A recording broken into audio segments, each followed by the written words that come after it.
Nous sommes aujourd'hui mardi 26 décembre 2022. Madame, Monsieur, merci de suivre Kiosque. Mes voeux le meilleur, des prospérités et des longévités à vous tous, fidèles téléspectateurs et auditeurs du magazine Kiosque. Merci de nous rester fidèles. Et l'actualité ce matin, c'est ce bloc qui forme Denis Mukwege, le prix Nobel de la paix, Martin Fayulu, le président de l'ECD, et Augustin Matata Ponyo, ancien premier ministre, qui font bloc contre la gouvernance de Félix Tshisekedi. Ils ont fait un communiqué commun hier.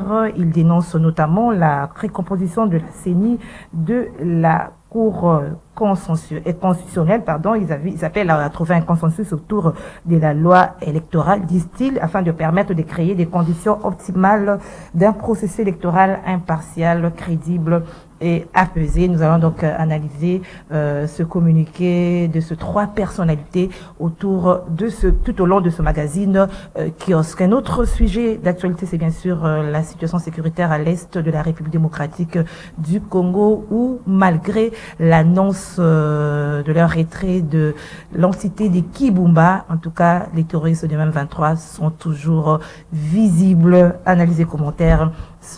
Dans Kiosque, nous avons deux invités. Entre-temps, j'allais oublier les opérations d'enrôlement et d'enregistrement des électeurs. C'est poursuivre. Analyse et commentaires, c'est dans Kiosque. Deux invités. Sertseka, bonjour. Bonjour Madame Gisèle, bonjour à toute la grande famille des CCTV et à ceux qui suivent cette émission. Nous voulons le meilleur pour 2023. On souhaite une année apaisée, une année qui apporte de l'espoir, qui concrétise le rêve de chaque Congolais et surtout des paix pour notre pays. Des paix dans la partie Est, et des paix dans nos territoires et des paix dans nos cœurs en marge des élections qui vont s'organiser, nous l'espérons, en 2023. Voilà, nous l'espérons. Alors, co-débatteur de 5CK aujourd'hui, c'est Pascal Oondje. Meilleurs vœux, Pascal Oondje. Meilleurs vœux, Gisèle, merci pour l'invitation. Meilleurs vœux à mon ami et frère Serge Nseka. Sûrement que cette année sera la plus meilleure pour lui et autant pour tous les Congolais. Mais on reste dans le principe du passage obligé de chacun de nous. C'est là où j'évoque souvent la pensée d'Héraclite et d'Éphèse. Tout coule, tout passe, rien ne demeure. Les gens aiment cette phrase. Oui, j'aime bien, parce que lorsque nous parlons d'une nouvelle année, ça veut dire que beaucoup de choses vont couler et nous passons comme ça. Et nous avançons. C'est une occasion ici d'informer l'opinion à travers votre plateau que la notification des bourgmestres, parce que la fois passée, nous avions engagé le débat avec vous ici, il y avait un vice-gouverneur qui s'était vertué de sa manière, mais au moins le recadrage a été fait, il avait compris, mais au moins la notification des bourgmestres a eu déjà lié depuis hier au ministère de l'Intérieur, en présence du vice-premier ministre, ministre de l'Intérieur, du vice-ministre à l'Intérieur également. Jean-Paul Molipé. Il y a eu le bourgmestre, enfin, qu'est-ce que je veux dire, le gouverneur de la ville, province de Kinshasa, et les secrétaires généraux de l'Intérieur et de la décentralisation. Et voilà, sur 24 communes, au moins 23 communes, leurs bourgmestres ont été notifiés. Il y a eu un cas. Le cas, c'est pour la commune de Kimbanteke. Bon, comme nous sommes habitués avec des rumeurs, même lorsqu'on n'a pas une information tangible, les gens vont dans tous les sens. Et j'ai lu le matin certaines personnes dire qu'on a notifié l'ancien bourgmestre de Kimbanteke. Et c'est que je veux dire ici, oui, c'est qui est faux, et alors faux, archi faux. C'est pas vrai. Non, on n'a pas notifié l'ancien bourgmestre, on a notifié personne à Kimbanteke jusqu'ici. Pourquoi? Parce qu'il y a eu une petite erreur matérielle qu'il fallait harmoniser. Peut-être aujourd'hui ou demain, on va notifier. C'est quoi l'erreur? Bon, mais je vous parle bien de l'erreur matérielle. Donc on va notifier, parce que l'erreur matérielle, ça peut être mon nom. Moi, je m'appelle par exemple Oondje, n'est-ce pas? Quand vous écrivez Owanji, ce n'est plus moi. Si vous écrivez Owanji, ce n'est plus moi. Donc il faut arranger. Donc on va arranger et la personne sera notifiée aujourd'hui ou demain. Deuxième rumeur. Vous aviez vu dernièrement ici la vidéo du vice-premier ministre et ministre de l'Intérieur où les gens faisaient allusion, on a fait la permutation des gouverneurs. Bon, comme si nous n'avions qu'une société de non-intelligents. Et oubliant que le ministre de l'Intérieur, même pas le président de la République, n'a pas compétence, n'a pas un pouvoir légal de pouvoir permettre les gouverneurs. À partir du moment où vous connaissez qu'il n'y a pas de base légale, on ne peut pas en faire un débat. Il s'est agi de l'appel des gouverneurs à l'occasion de la conférence des gouverneurs organisée à Mbandaka, devant le chef de l'État, devant les gouverneurs, devant nous autres les experts, devant d'autres personnes. Et le vice-premier ministre de l'Intérieur appelait nommément les gouverneurs. Et là, il n'y a aucun problème. Qu'est-ce qu'on va faire? On va prendre ce que lui, la liste, ce qu'il a fait là, et je prends le cas, Serge Nseka, gouverneur de Maniema. Et on prend Serge Nseka, on coupe, gouverneur de Maniema, on enlève, on met gouverneur, la province d'un autre gouverneur, on ajuste. Et pour perturber comme ça, on a fait un montage, et on présente à l'opinion, l'opinion consomme, engage même le débat. Vous engagez un débat à partir du moment où vous savez qu'il n'y a pas de disposition légale. Nous qui étions là, aucun problème, ni gouverneur, ni qui, on n'a rien entendu. Et donc, on monte un truc comme ça, on présente à l'opinion, et les gens en font un débat. Et voilà pourquoi j'ai tenu à fixer l'opinion que c'est que ils ont vu là, c'est un faux. Et donc, il ne s'agit pas de la lecture de l'ordonnance, il s'agissait de la présentation des gouverneurs dans la salle où s'organisait la conférence des gouverneurs. Okay. Et voilà, c'est cette précision. Dans la même optique, madame, permettez-moi, c'est quand même inquiétant de voir qu'à chaque fois les documents officiels de la République puissent connaître des erratums, des écueils, puissent des coquilles, puissent s'y incruster. Je me dis, il y a un staff commis au contrôle et à la publication de ces documents. C'est la négligence. Hein. C'est-à-dire que, non, au-delà de la négligence, moi je parlerai de la mauvaise foi, l'intention de nuire, l'intention, parce que, rappelez-vous que même si on est en période de fête, même si Héritier a fait à son stade félicitations à lui, nous sommes en guerre. Et la meilleure façon, on en parlera, je n'anticipe pas, les chefs de l'État à Mbandaka, en marge de ces sommets, a parlé des performances économiques qui devaient être réalisées notamment grâce au travail de l'IGF. Jules Alinguete, on n'est pas encore arrivé à ces attentes, mais on doit mobiliser les moyens pour notamment donner le matériel, les moyens nécessaires aux recrues, à nos forces armées, pour qu'ils puissent combattre, parce que c'est la seule solution face à l'adversité auquel nous faisons face aujourd'hui. Donc, si nous voulons nous distraire autour de noms, autour de compétences, c'est-à-dire qu'on doit consulter les bourgmestres, les gouverneurs pour nommer les bourgmestres, on est en train de perdre du temps. Je me dis même que ces gens-là sont en intelligence avec nos ennemis, parce que ce qui devait nous occuper aujourd'hui, au-delà même des élections, c'est l'intégrité du territoire qui passe par la mobilisation de tous les moyens. J'aurais appris que du côté des ministres des Finances, on aurait disponibilisé les moyens pour acheter les équipements, les tenues et tout le reste pour le recrue. Je souhaiterais que le ministre des Finances puisse communiquer, parce que ça fait partie de la guerre. Vous savez, quand on était enfant, quand on suivait les films de Rambo, Commando, le réalisateur s'arrangeait pour nous montrer avant l'action, comment le monsieur se prépare, comment il va s'armer, il va voler les munitions. Tout cela participe à la préparation. C'est-à-dire que les effets, ce n'est pas quand on achète le matériel, quand la Corée du Nord fabrique des nouveaux missiles, il le publie et il l'expérimente. Les Russes montrent leurs armées, les États-Unis nous montrent le missile anti-missile patriote. Pourquoi nous on le cacherait?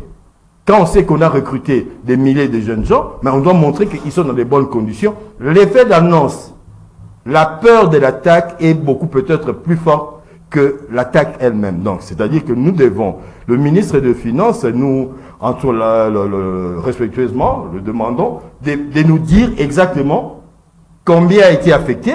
Ce n'est pas un secret défense, ce n'est pas le secret. On ne demande pas d'entrer dans le secret militaire, mais que nous sachions que ces jeunes gens sont bien logés, bien nourris, bien équipés et prêts à aller au front comme ça, de l'autre côté, ça va faire des effets, quoi. Voilà, merci Oui, Sir mais je voudrais, toujours par rapport à ça... C'est important parce que il aborde une question. Parce qu'ici, je parlais pas longtemps de la notification des bourgmestres dans la ville de Kinshasa. C'est une question que lui avait évoquée lors de notre dernière émission ensemble ici. La prise en charge maintenant de ceux qui animent la petite territoriale. Lui parlait précisément des bourgmestres, mais moi je vais plus loin pour parler et des bourgmestres et des administrateurs. Ce sont eux, même sur le plan sécuritaire, comme vient d'aborder mon confrère, ils vivent dans ces entités-là. S'ils ne sont pas correctement pris en charge par l'État, même si eux-mêmes sont l'État, je pense que c'est une faillite en toute réalité. Ils doivent être protégés financièrement. C'est alors qu'ils vont faire un bon travail, que ce soit sur le plan de la sécurité, pour récolter de vraies informations, que ce soit sur le plan de l'imposition de l'autorité de l'État, et c'est lorsque les conditions sociales sont, en tout cas, acceptées comme telles, c'est alors que l'administration dans nos entités sera sans faille. Sans tenir compte de cet aspect de la prise en charge de ceux qui vont animer ou qui commencent maintenant à animer notre petite territoriale, je pense que c'est une erreur. Alors, troisième petit élément, je veux ici informer en même temps que nous savions depuis tous ces temps qu'il y a un conflit intercommunautaire ici à Kwamouth, mais je forme l'opinion qu'il y a un bon nombre de désengagés, n'est-ce pas, de ce mouvement insurrectionnel pratiquement, parce que entrer c'est entrer tuer, et ils sont aujourd'hui entre les mains de l'État. Au total, ils sont 120 éléments. À la base du désordre. Et maintenant, c'est la communication pour que ceux qui étaient dans des forêts, parce que la fois passée avec les chefs coutumiers, les chefs traditionnels, était de lancer un appel pour que ceux qui sont dans des forêts reviennent, qu'ils viennent, qu'on échange, pour que rapidement, on voit comment trouver solution à cette question qui oppose et les Teke et les Yaka. Mais à ce jour, un bon nombre s'est rendu, et voilà, ce nombre-là va lancer également un message pour que les autres sortent.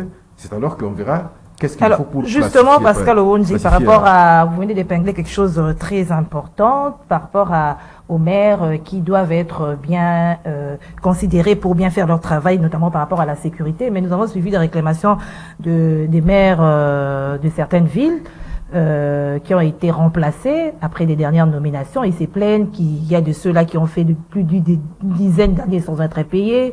Ils étaient dans de mauvaises conditions, sans être mécanisés. Alors, directement, du coup, on les remplace, ils réclament bien sûr leur dû. À une certaine époque ici, lorsqu'on vous nomme, à l'époque, je m'en souviens, Serge, on les appelait les commissaires des zones. Commissaires de zone. Mais lorsque vous êtes commissaire des zones, vous êtes un grand monsieur, avec beaucoup de respect lorsqu'on s'adresse à vous, lorsqu'on vous regarde. Lorsqu'il se promène et lorsqu'il s'impose et lorsqu'il se présente, c'est un monsieur avec beaucoup de révérence qui bénéficie. Mais aujourd'hui, lorsqu'on vous présente un administrateur territorial, peut-être le concept là aussi n'est pas bon, il faut changer. Hein, il faut qu'on revienne. Commissaire, ça donne un peu de la valeur. Un administrateur, mais inaperçu, il n'a pas l'autorité. 10 années sans être payé. Mais quand vous n'avez pas l'argent, comment vous aurez l'autorité? C'est sur ça que j'intervenais pas très longtemps. Ils doivent avoir des moyens logistiques, des moyens financiers pour qu'ils imposent l'autorité de l'État. Ils sont les représentants aussi des chefs de l'État dans des territoires. Les gouverneurs représentent le chef de l'État dans des provinces et représentent le chef de l'État dans des territoires. Mais lorsqu'ils ne sont pas pris en charge normalement, regardez même, quand vous allez, parce que dans chaque territoire, il y avait une partie où on construisait comme une petite ville. Il y avait la maison on les appelait encore quoi encore? Les administrateurs, ainsi de suite. Mais aujourd'hui, ça n'existe plus. Donc, il faut penser à la reconstruction. Sinon, je veux dire, à la construction de ces maisons, il faut les équiper, il faut les renforcer pour qu'ils aient l'autorité, qu'ils aient le pouvoir. C'est de cette manière-là que même le projet du chef de l'État sur les 145 territoires prendra son sens. C'est à travers la considération, la mise en valeur des administrateurs dans des territoires, des bourgmestres dans des communes. Et à ce moment-là, l'autorité de l'État va s'imposer. Le bourgmestre, nous sommes dans le cadre, par exemple ici de la ville de Kinshasa, le bourgmestre va léguer son pouvoir au chef des quartiers, le chef des quartiers est chef de la rue, et finalement c'est les parents, chacun dans sa famille, et ça sécurise l'État, ça sécurise le pays. Voilà, Senseka, vous avez Oui, à la rapport suite ça, de mon ami Pascal, je dirais, c'est depuis longtemps que nous tirons, parce que nous, personnellement, nous avons, depuis 2006, nous avons eu l'opportunité de suivre cette décentralisation, la mise sur pied de cette décentralisation. Nous sommes des experts sans que les gens veulent en tenir compte, quoi. Des fois, on cherche des experts à l'extérieur. Je vous dis que les Zaïre a commencé le processus de la décentralisation avant la France, en 1982, avec le professeur Vundowe, il est vivant. J'ai eu à faire quelques interviews avec lui par le passé. Nous avons une longue période. La décentralisation ne commence pas avec l'AFDEL ou quoi. C'est déjà vers les années 80 quand on a divisé le projet pilote, c'était avec la province de Kivu, Nord Kivu, Sud Kivu, les Maniema. Et ça devait aller de cette façon-là. Vous avez de ces côtés-là, ça a marché parce qu'il y a une certaine stabilité. Aujourd'hui, il y a une cassure entre les administrateurs et leurs administrés. Le samedi passé, le 24, j'ai été témoin de le bourgmestre d'Engalier, Madieu Merci Mambadila, qui est descendu vers Malueka, inaugurer une salle Elissa, d'un ressortissant du coin. Mais c'était l'occasion pour le bourgmestre d'être en contact avec ses administrés. Et il en a profité pour parler des élections, on y reviendra. Mais j'ai trouvé là un peu ce qui manque dans les chefs de nos représentants, c'est-à-dire des bourgmestres. Pascal l'a dit, le bourgmestre a un pouvoir réel, a un territoire. Ce n'est pas comme les ministres et tous les autres, ils gèrent des papiers et autres gouverneurs. Le gouverneur, autant que les chefs de l'État, a tous les services au niveau de... C'est vraiment les chefs de l'État, c'est Fachi à la base. Mais ces gens-là, même ceux qui sortent là, n'ont jamais été payés. Quand je le dis, les gens crient. Les bourgmestres ne sont pas payés. Ceux de Kinshasa ont adressé un mémorandum au chef de l'État et je crois... C'est pour autant que les bourgmestres, comme ils ne sont pas rémunérés, ils ne doivent pas être en contact avec la population, ils ne sont pas sur terrain, la plupart même dans leur commune, on ne le connaît même pas. Comprenons-nous bien. Ceux qui viennent d'arriver ont été nommés sur ordonnance présidentielle. Ça corrigeait une certaine irrégularité parce que les bourgmestres, le gouverneur ont eu à permettre à nommer les bourgmestres et les administrateurs de territoire en violation de la loi. En attendant les élections, c'est le chef de l'État, sous proposition du ministre de l'Intérieur, qui devait procéder au changement. Mais on donne le pouvoir, mais on ne donne pas le moyen. Ceux qui sortent là, le bourgmestre des Kabila, appelons-les comme ça, mais ont fonctionné avec le moyen de bord. Les gens diront Bambonga Wenze, mais Bambonga Wenze constitue les 30%. Ça constitue les 30% du budget de communes. Les 70% devaient venir de la rétrocession de l'État et de la rétrocession de la ville. Parce que retenez que la ville perçoit des actes des communes. Par exemple, taxes moto, taxes de parking, ça revient aux communes. Et quand la DGRK perçoit cet argent-là, elle ne rétrocède jamais. Je dirais, le gouvernement provincial ne rétrocède pour le cas de Kinshasa, et c'est autant pour les autres provinces, aux communes. Les communes font figure de parents pauvres. Et comme dans les animaux malades de la peste, et ils sont, en tout cas, les responsables de tous les péchés, qui est inondation, qui est Koulouna, qui est tous les restes, ce sont les bourgmestres qui en sont responsables aux yeux de certains, mais ils ont quels moyens pour gérer la police, pour gérer les services? Je ne fais pas l'avocat du diable, mais en discutant avec ceux qui sortent aujourd'hui, qui ont la langue, les mains libres, la langue déliée, mais vous sentez dans quelle misère ces gens-là ont vécu. Et par la suite, on va se plaindre que le bourgmestre bouffe. Mais le bourgmestre sait que même au village, les gens qui savent qu'il est bourgmestre, il a une famille, il doit s'assurer, il doit se donner le moyen, tant sur le plan personnel que sur le plan professionnel. Donc là, moi j'en appelle au ministre de l'Intérieur, le ministre Asselo, de veiller un peu à cet aspect des choses. Autant que le chef de l'État a nommé, autant qu'il doit se battre auprès de son collègue des finances pour que il y va de la réputation du pays, il y va de notre quiétude, il y va de notre vivre ensemble. Si on ne donne pas les moyens, on ne rétablit pas les administrateurs, le bourgmestre, dans leur qualité, dans leurs droits, on ne vivra jamais un peu dans nos quartiers, un peu partout. Et ça, c'est...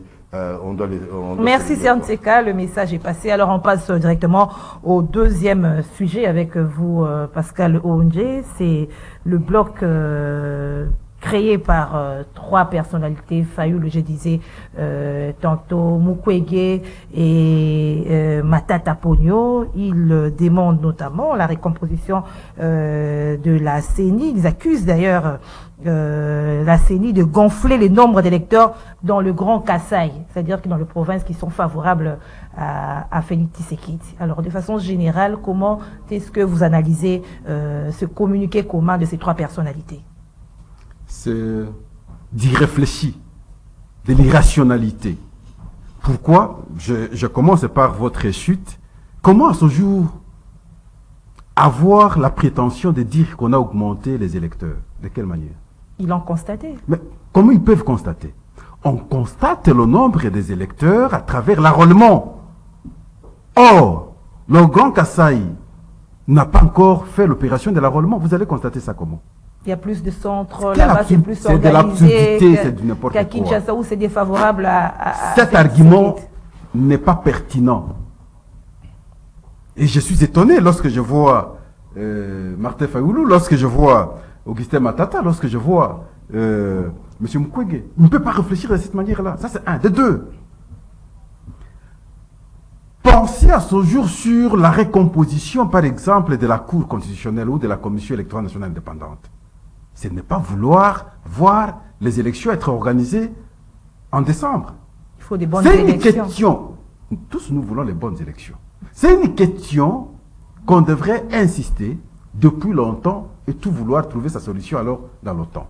Mais à ce stade où le calendrier est déjà sorti, vous revenez pour chercher la récomposition de la Commission électorale nationale indépendante. Et en même temps vouloir qu'on respecte le délai constitutionnel par l'organisation des élections. C'est une contradiction. Donc, simplement, on va comprendre qu'ils ne sont pas dans la logique de voir les élections être organisées en 2023. Attendez, Pascal Onge, oui. Parce que simplement, vous savez que la récomposition de la Commission électorale nationale indépendante est dans la loi.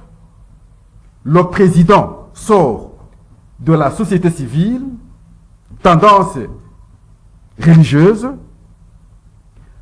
Le vice-président provient de la majorité parlementaire et la répartition est partie comme ça. À ce jour, vous devez encore engager et l'Assemblée nationale et les confessions religieuses pour refaire le travail. Et nous avons l'expérience, que ce soit en 2006, que ce soit en 2011, que ce soit en 2018. Lorsqu'il faut discuter de cette question, ça ne nous prenait pas moins de 6 mois, ça ne nous prenait pas moins de 7 mois. Et à ce jour, engager le débat à ce stade, ce n'est pas vouloir voir les élections être organisées en 2023. Deuxième élément, toujours sur la récomposition. Même lorsque vous évoquez la problématique de la Cour constitutionnelle, quand je vois Matata, quand je vois Fayoulou, mais ça va se passer comment? Ils peuvent avoir même des gens à la Cour constitutionnelle comment? Ce qui est indépendant, dont on évoque souvent, que ce soit la presse, que ce soit la justice, l'indépendance, c'est dans le souhait, n'est-ce pas, de l'intelligibilité. Mais lorsque nous sommes dans la sensibilité, comme individu, l'indépendance reste un souhait. Il ne faut pas tout rêver. Et là, je suis objectif et sincère. Gisèle tel qu'il est là, il a un dossier. Il doit présenter à la télé ce dossier-là contre son père. Tu ne vas pas le faire. Au nom de l'indépendance, tu serais obligé de le faire, mais toi, tu ne vas pas le faire. Tel que nous sommes ici, qu'il y ait un cas avéré contre, par exemple, le promoteur de la chaîne, vous allez esquiver, aligner même la question. Voyez-vous? Ça veut dire notre indépendance, dans la sensibilité, pose un problème. C'est dans l'intelligibilité, à ce moment-là, ça devient un souhait. Et donc ici, pour le cas de la Cour constitutionnelle, là aussi c'est la loi. La répartition de la composition de la Cour constitutionnelle, c'est la loi. Que dit la loi? Et vous allez vous rendre compte qu'ils vont sortir, les membres vont sortir des compositions, les uns de la présidence, les autres de la magistrature, les autres du corps professoral, les autres du Parlement. Ce qui est plus important dans tout ça, que ce soit la CENI, que ce soit la Cour constitutionnelle, c'est de nous dire que nous sommes Congolais. On peut prendre Serge, on peut prendre Pascal. C'est se dire que nous sommes Congolais. À partir du moment où j'assume les fonctions d'État, tout ce que je dois poser comme acte, c'est pour l'intérêt de l'État. Si aujourd'hui nous devons avoir de tels citoyens, la société part pour la gloire. Mais si, malheureusement, on aura des gens, même si Serge n'a pas raison, il doit être là pour dire que Serge a raison, c'est à ce moment-là le drame. Et voilà pourquoi je dis, il faut plutôt interpeller ceux qui occupent ces fonctions à pouvoir comprendre que tout coule. Ils sont là, demain ils ne seront pas là. Lorsqu'ils sont là, qu'ils fassent le travail pour l'intérêt de la nation, pour l'intérêt de tout le monde substantiellement. Merci Pascal. C'est cette manière de dire qui peut aider les choses. Mais vouloir tout revoir à ce jour, c'est manifestement ne pas vouloir voir les élections être organisées en 2023, alors qu'il y a une obligation constitutionnelle, le mandat c'est de 5 ans. Alors, certains diront qu'il faut de bonnes élections, que d'organiser seulement des élections comme à temps, comme le dit Pascal Orunji. Vous ne voyez pas que ces trois personnalités ont vu le mal de loin et ils l'ont dénoncé? Je pense que cette union, moi, ça me rappelle déjà, c'est que Félix Tshisekedi, Katumbi et Kamere avaient fait. Il y avait un bloc là où il faisait une sorte de pacte et il disait ouais, à retrahir, je me rappelle encore. Mais c'est des bonnes cœurs. C'est des bonnes cœurs. Nous sommes à la veille des élections. Tout le monde, tous les camps doivent se mettre en ordre de bataille et que le tandem Mukwege, Matata et Fayulu cherchent à monter en puissance, surtout pour Matata, qui a encore des ennuis judiciaires. Il a tout intérêt de s'affirmer aujourd'hui comme politique, et en tant que politique, l'attaquer sur le plan de justice reviendrait à un coup politique, à transformer ce problème à un problème politique. Ça fait partie du stratagème qu'ils peuvent arrêter. Et c'est pas seulement par rapport aux élections, parce qu'ils parlent de la faiblesse du leadership du chef de l'État, mais c'est des bonnes guerres.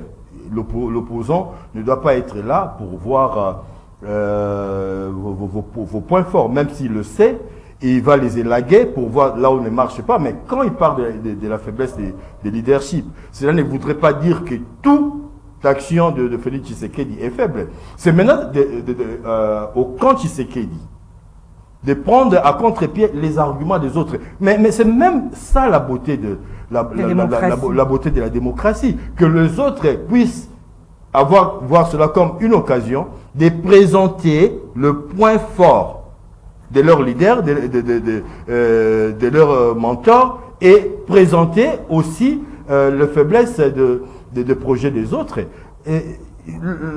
Mukwege, Matata et Fayulu seront là pour nous rappeler que Félix Tshisekedi n'est pas l'homme qui est à sa place. Mais en ce moment, c'est lui qui gère, Félix Tshisekedi et son équipe ont tout le moyen pour nous prouver, pour nous montrer, nous avons fait ça. Et nous voulons vous conduire à tel point. Nonobstant ce que les opposants peuvent penser. Je n'aimerais pas, et ça commence à me faire peur, surtout dans la presse, une certaine intolérance qui voudrait empêcher les gens à réfléchir. Nous sommes en démocratie. Et le président de la République lui-même a passé toute sa vie à pourfender, à refuser ceux qui étaient au pouvoir, depuis Mobutu jusqu'à Kabila. Donc je pense que c'est la personne la mieux indiquée pour comprendre et contourner les démarches de Fayulu et tous les autres. Parce que lui a joué à ces jeux-là. Lui a fait ça.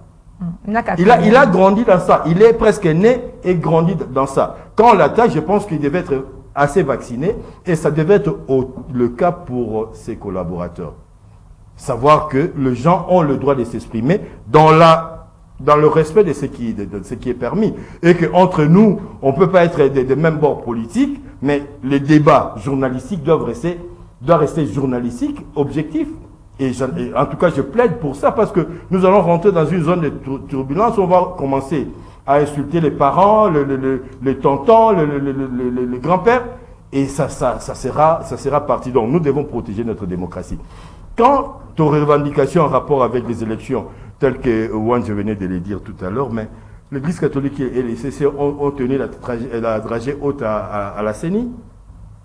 Ils étaient ici, Mukwege, Matata et Fayulu. Pourquoi ils n'ont pas accompagné la démarche de ceux qui ont pensé qu'à un certain moment, la mise en place de cette CENI n'était pas correcte?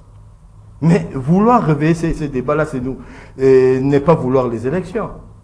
Aujourd'hui, nous devons apprendre à nous faire confiance, même si vous n'avez pas été de ceux-là qui ont élu Félix Tshisekedi. Il n'est pas moins votre président de la République.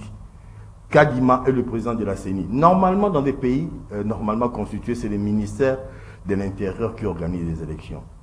Dans le cas de la France, Sarkozy a organisé les élections et les a perdues. C'est-à-dire qu'on doit apprendre, commencer petit à petit à nous faire confiance. Et moi, j'aimerais voir un jour cette CENI-là disparaître, que l'administration de l'État puisse être en mesure d'organiser. Mais pour arriver à cela, l'homme congolais doit être quelqu'un de crédible. C'est pas parce que j'ai été nommé, je suis juge à la Cour constitutionnelle, j'ai été nommé dans le quota du président de la République, que je dois être... Vous n'êtes pas militant, vous êtes assermenté. Dès lors qu'on vous nomme, un peu comme le 9 juge des États-Unis, vous vous détachez de tout, même de votre famille.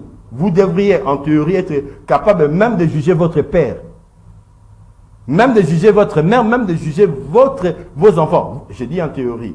Même si en pratique, ça ne peut pas être possible. Donc, c'est un peu ça, hein, je pense, la pensée du législateur, et que j'aimerais voir un peu comment ce débat-là va avancer, quels sont les moyens que vont disposer les amis qui sont en face de Félix Tshisekedi aujourd'hui.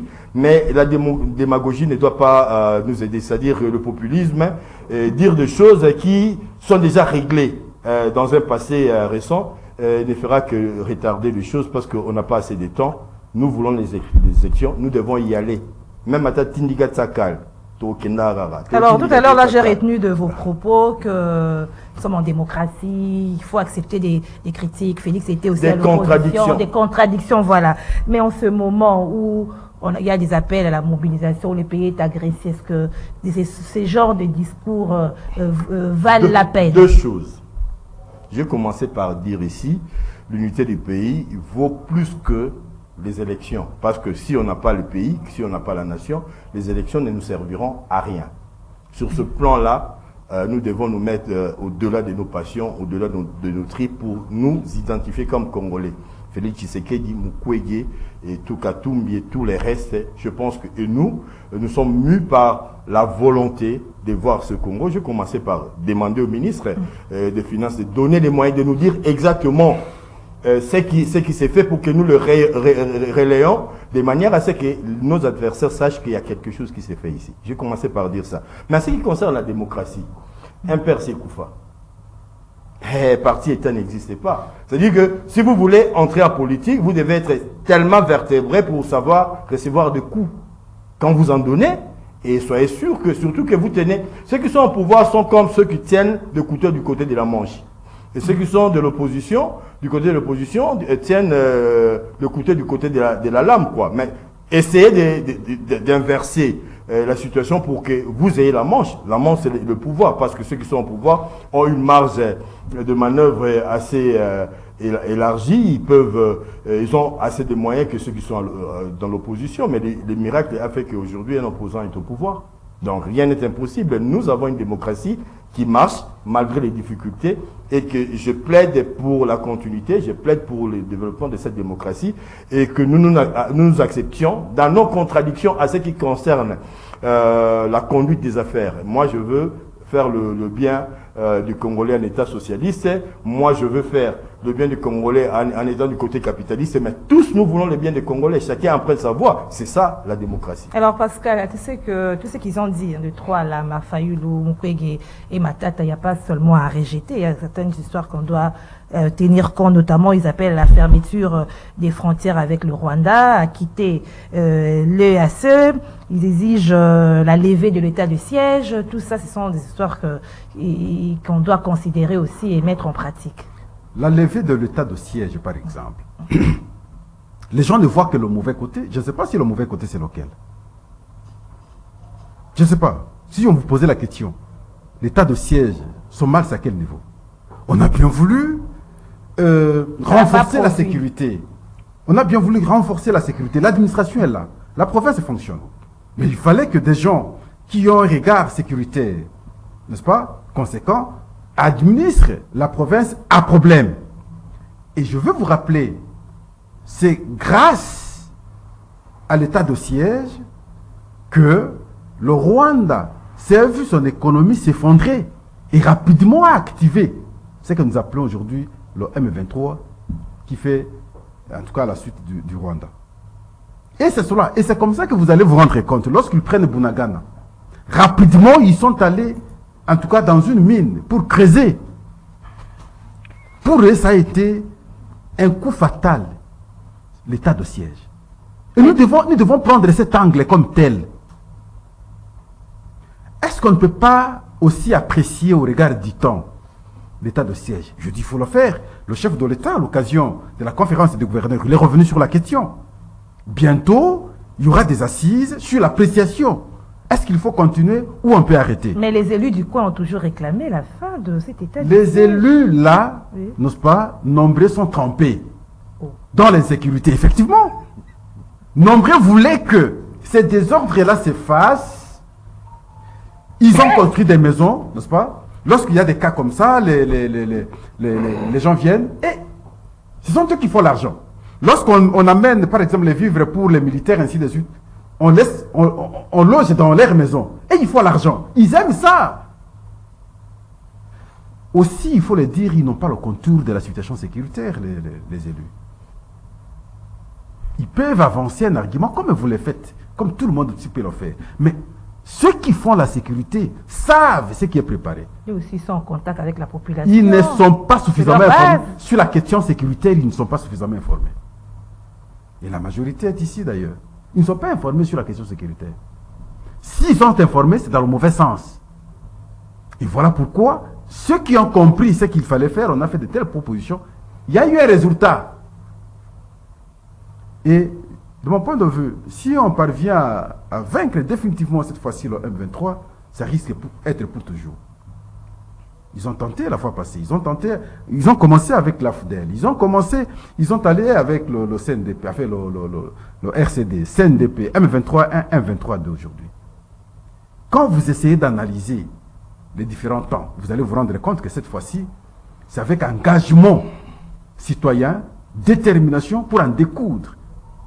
Avec le M23. Définitivement. Oui, on est dans cette Les logique-là. M23 qui annoncent leur départ de Kibumba, mais qui sont toujours là. On a fait une grande cérémonie, mais Ça peut prendre il n'a du rien temps. produit. Pascal. Ça peut prendre du temps, oui. Ça peut prendre du temps. On finira par trouver solution. Soit eux nous gagnent, soit nous gagnons. Or, il s'agit de notre pays. C'est nous qui finirons par gagner. Je sais que ce n'est pas facile pour eux, parce que, je crois, la fois passée, nous étions toujours avec Serge ici, ils doivent avoir des garanties. S'ils ne sont pas sûrs des garanties, dernièrement, vous allez vous rappeler, notre armée est allée échanger avec eux sur les possibilités de retrait. Et après échange, que ce soit avec notre armée, que ce soit avec les responsables de EAC, et qu'ils ne sont pas trop convaincus, ils peuvent retarder. Mais la finalité, c'est qu'ils vont partir. La finalité, c'est que nous allons les vaincre, quelles que soient les conditions. Et voilà pourquoi je dis, il est plus important à notre niveau de parler plutôt de l'organisation, de l'engagement, de la mobilisation, pour que finalement, ceux qui tentent marcher sur la République démocratique du Congo, très spécifiquement ici le Rwanda, comprennent que le temps a révolu, il ne peut plus oser prochainement, c'est recevoir aussi le feu. C'est dans cette organisation-là que nous devons le faire. Heureusement, aujourd'hui, nous devons saluer, avec la levée maintenant de la question de la notification préalable pour avoir les armes. Ça, c'est fondamental parce que nous avions engagé le débat ici. À partir du moment où cette question est levée, il revient maintenant à l'État congolais, conséquemment, de pouvoir monter maintenant des stratégies d'acquisition des armes. C'est le moyen qui nous permettra aujourd'hui de faire face et avec le Rwanda et avec quiconque. Merci Pascal. Alors, vous ne trouvez pas aussi que les trois ont aussi raison sur ce point-là par rapport à la fermeture des frontières, sanctionner le Rwanda. Pourquoi je dis ça? Parce que le M23, on donne un peu plus de valeur au M23. Il laisse Kibumba, il le donne il essaie de l'EAC, des cérémonies. Vous voyez un peu. Je respecte le point de vue de Dr Mukwege, pas seulement comme prix Nobel, mais comme quelqu'un du coin, quelqu'un qui a vécu presque dans sa chair la situation à l'est du pays. Quand il demande quelque chose, je pense que il a des raisons de le faire, mais je pense que peut-être qu'on va un peu plus loin, c'est-à-dire fermeture de frontières, mais ces frontières sont protégées par qui? Si on voit la situation de l'Est, on va mettre quoi pour le surveiller? Des satellites, des drones ou un personnel des militaires? Déjà, on a un problème avec le mouvement des troupes et tout le reste. La réalité est que je pensais à une chanson de Kofi en featuring avec Fali et Sili. Quelle que soit la fin d'un amour, il n'y a jamais eu de belle fin.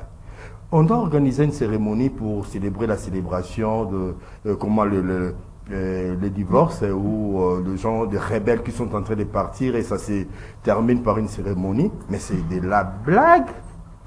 C'est de la base. C'est vraiment, c'est comme si croire au sexe des anges. Non, ces gens-là n'attendent qu'un seul langage, celui de la violence. Nous devons, nous, RDC, nous donner le moyen. Ils doivent avoir peur. La peur doit changer les camps. Ces gens-là doivent se sentir en insécurité. Et je pense que le EAC, tous les restes, cela ne fait que retarder l'échéance. Je plaide pour la constitution d'une armée forte, mais une armée qui fait des bruits. Une armée qui fait savoir sa capacité de force. On est capable de ça. Nous sommes capables de ça. Parce que quand on sait que derrière ces gens-là, c'est le Rwanda, et quand on parle du retrait, ça s'arrête là. Mais on doit dégager des responsabilités, et de ceux qui sont sur le terrain, et de ceux qui les soutiennent. Jean-Pierre Bemba, pour ne pas les citer, a été à La Haye. Pourquoi il n'a jamais mis ses pieds à Bangui, en République centrafricaine? Pourquoi il a été incarcéré pendant 10 ans? On doit dégager des responsabilités aujourd'hui. L'histoire ne doit pas seulement, la responsabilité ne doit pas s'appliquer seulement aux uns, mais aux autres. Il y a plus de 10 millions de personnes fauchées, 10 millions de vies fauchées. Et on ne doit pas dire que ces gens-là, et ils doivent les savoir, ils vont se dégager, ils vont quitter et se cantonner quelque part. Ils ont dit avoir quitté Kibumba et tous les restes. Mais maintenant, ils sont en villégiature, ils papillonnent d'un point à l'autre.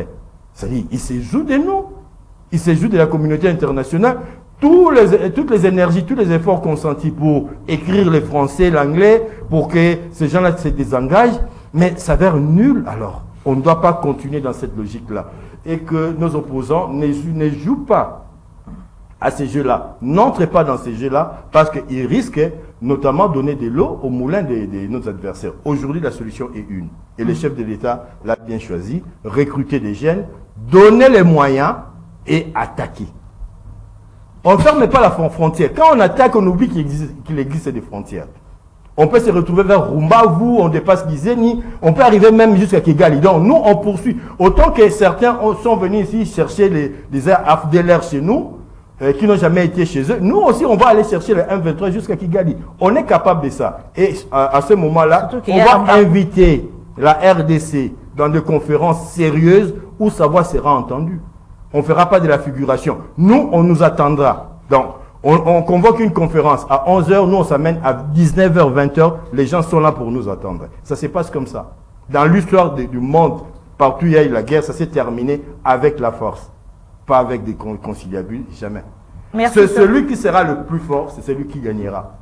Celui qui aura la volonté de faire, c'est celui-là qui gagnera. Et je pense que nous sommes de bon côté parce que c'est nous qui sommes agressés et que ces gens-là ne représentent rien. Par rapport à la justice, par rapport au nombre de victimes, je pense qu'ils n'ont pas le moyen, ni moral, ni humain, pour gagner cette guerre-là. C'est impossible. Quoi. On répond à la violence par la violence, c'est ce que vous voulez dire. Mais c'est des bonnes guerres. Au sopi pétrole, au foot à pétrole. Et là, monsieur Ezata, et là, au sopi pétrole, au foot à pétrole. Pourquoi nous devons être seulement du côté des bons, de ceux qui comprennent, à dire qu'on n'a pas le moyen, à dire qu'on n'est pas fort. Ces pays, on n'a jamais joué avec ces pays autant que le fait aujourd'hui. On n'a jamais blagué avec ces pays de cette façon. Voilà, merci Serge Tseka, merci Pascal Ondé. C'est déjà la fin de notre magazine Kiosque. Merci à l'équipe technique, merci à vous, fidèles téléspectateurs de Kiosque. Demain à la même heure, au revoir.